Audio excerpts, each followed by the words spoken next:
any time?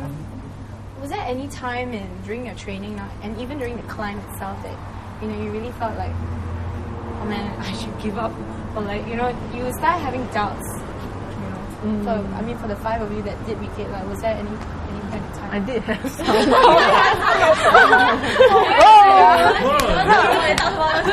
But the best moment and the worst moment. I'm sure it's struck all. Which are the So we start with the worst moment. It's like time spent away from your family, time spent away from your work and stuff like that. It's like asking yourself whether it's worthwhile time spent, at the end of the whole thing. So, but every time when we have such thoughts of so-called giving up, it's also a choice that we make. When you say yes, means it reaffirm our commitment to the greater goal that we have in mind. It's my experience. Worst experience, because ultimately when we talk about Everest, it's always a question of life and death. Because a lot of people have fallen along the way. I mean, thank God all of you guys made it safe. But I mean, when you guys were climbing, do you ever think that, who will I be leaving behind when if anything happens and all that, or was it all just like through the strength of your bonds, you guys just kept it together? I think for myself, before I left for the trip, I did think about like insurance and like if I die and then benefit. No, more of like, okay, can I provide my parents, that kind of thing. So that got me really scared, and then it made me like it was just very daunting, the whole thing, thinking about going to Everest. But when you're really there and when you're really climbing, and then you realize that the danger is not as scary as what you thought it was when you were back in Singapore, or like when you're thinking about the place. So actually going through the whole climb actually made me realize that actually this is doable. I can do it, and it's okay. It's like, I mean, I don't see any real danger right now, and the weather was really good to us. I mean, it was very, very good weather for us all climbing days. So yeah, I think when I went through the whole thing, it wasn't that scary. Nothing like I want to give up, or like conditions so bad that I had to stop or anything. But it was more before that really scared me. Actually, to add on to what you had said, I think for this climb, like most of us, in fact all of us, didn't actually really feel that it was extremely difficult. I think largely because we were very well prepared. Yeah, I think we were likely like the most well prepared team. Yeah, 5 years in preparation. Yeah. But then for us, we really trained for this for 5 years. So I think in terms of technical skills and like fitness, we were like really very solid. I mean, some of the climbers were like impressed that we could, I mean, they were impressed at like our technical skill, like how we were climbing, and then the fact that we were very confident on the ice and the snow. So I think maybe we didn't feel it was very, very scary or very bad, largely because we were very well prepared. Yeah. So that's a good thing. And you guys want to add some more to worst moment and best moment? Worst moment. Okay, now it's worst moment. Worst moment. I mean, you didn't manage to make it to the summit. So for you personally, how was that whole experience though for you? Was it quite hard?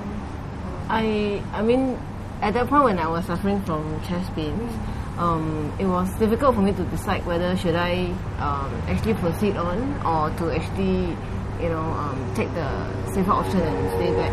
And at that point I decided that I would not. I mean, it wasn't it wasn't worth it to risk all just to go for the summit. And we have already worked together as a team, and I felt that based on the surrounding circumstances, it was best that I would actually stay behind and not head for the summit.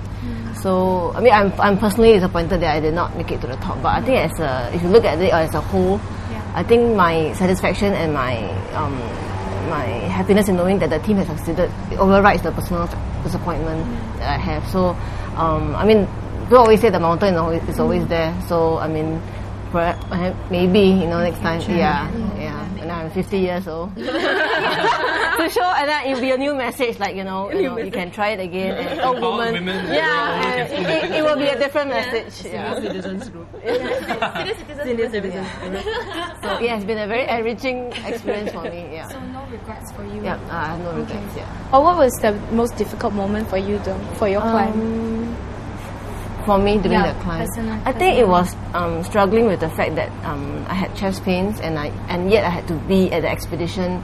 I couldn't totally like leave and pack up and go and recuperate at the hotel. And, yeah, but the fact that because my team was there and I just had to stay on and make the best out of the options that I had. Yeah. Okay. Any other takers for the most difficult part of the climb?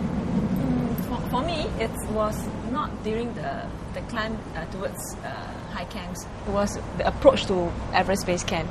I think I felt sick. I had flu, and I had a bit slight cough. So my flu was like really bad that I told my teammates, I was like, I think I have mild hay. Then they were all quite shocked. But the walk to base camp was really, really tough.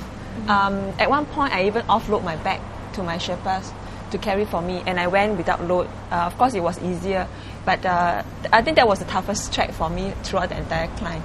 And my teammates was there for me when I reached base camp. They started giving me all sorts of vitamins to get myself, well, so that I can get ready for the high camps. Yeah. Okay. Can we ask, like, how was the training simulation like? How was it different? Because when you are there, you encounter snow and ice, and that's totally different from like Tiong Bahru, a block of flats, right? So how do you prepare, and how was it different? Actually, like every year, we will go for at least one climb overseas. I mean, because obviously you can't climb a snow mountain here. Yeah, so essentially our local training is to make sure that we have a proper fitness base. I mean, because once you are fit in general, you adjust to the conditions much easier as compared to like a couch potato. Yep. You know, so in that sense, we do our best with what we have. I mean, we can't possibly spend every weekend climbing in some snow and ice place. Yep. So what we do is every year we go at least once, and we go on like a good climb, and it can be like anything from 2 weeks to a month. So on these climbs, which are specially chosen for particular features of the mountain, and then we make sure that we maximize that time on the mountain. And then on a daily basis here, and then we bump up on our own fitness. Oh, okay. How cold does it really get, on the climb? And you see, it must be the weather conditions must have been harsh on you guys, right? So how cold? It really depends. Like if at base camp, which is the so-called warmest place, it went down to like -5, -10 at base camp. Yeah, and when you're climbing higher up, it can be like -20 to -40. If there's wind, it'll be even colder. Was it the first time though you experienced that kind of cold weather, or you've been to like Because like actually we thought China was colder because we do winter climbs in China in like December, and this time on Everest it's spring. So and winter climbs are much colder in China. Do you guys have any altitude sickness when you're up there? Because what's the height like? 8,000. 800. Yeah. So at about 3,000, you start to feel a bit woozy already. I think that's when we have accommodation times, which means we take the approach slow. We don't rush up the mountain, so we cater enough time for us to reach a place and get adjusted to the altitude before moving up to a higher place. Yeah, so I think altitude sickness is not really hit. I think none of us None of us got altitude sickness. Okay.